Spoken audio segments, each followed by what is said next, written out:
The Van Halen frontman debate is one of the longest-running arguments in rock history. Who was the better singer, David Lee Roth or Sammy Hagar? For nearly 4 decades, fans have taken sides. Some say Roth was the ultimate showman, the face of classic Van Halen. Others argue that Hagar brought better vocals and more mature songwriting.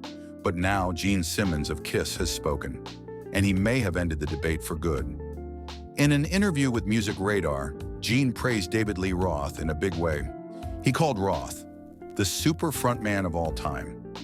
According to Gene, no one in any kind of music could match Roth's energy and performance.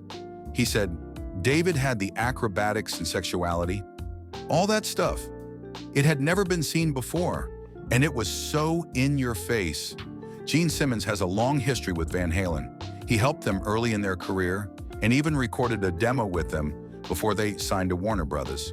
So when Gene speaks about Van Halen, people listen. He continued in another interview saying, with Van Halen in the early days, David Lee Roth was God. To him, Roth wasn't just a singer. He changed what it meant to be a frontman. His moves, his voice, his charisma. It was something brand new in rock. But what about Sammy Hagar? Gene doesn't deny Hagar's success.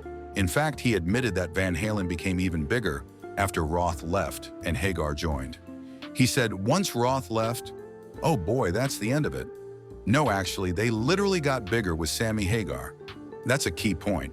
Both versions of Van Halen, with Roth and with Hagar, had huge success. Roth brought wild energy and unforgettable stage presence. Hagar brought a stronger vocal range and helped the band evolve musically. The real debate has always been about style, not quality. Even so, Gene clearly prefers the Roth era. He said it shaped what frontmen looked like, how they acted, and how they led a band.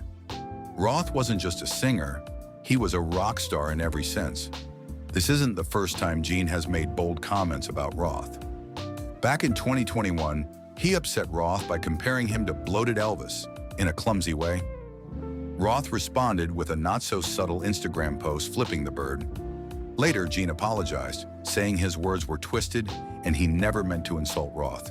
He added, "What matters is, I hurt David's feelings, and that's more important than the intent." That moment showed something important. Despite the controversy, Gene has a lot of respect for Roth. And now with these new interviews, he's making it crystal clear where he stands. So, who wins? Roth or Hagar? According to Gene Simmons, it's David Lee Roth. He was the original wild man of Van Halen, the icon, the game changer. Sammy Hagar was successful and talented, no doubt. But to Gene, and maybe to many longtime fans, Roth will always be the face of Van Halen. In rock and roll, there are no rules. But when someone like Gene Simmons calls you the finest front guy of anybody, maybe that says all we need to know.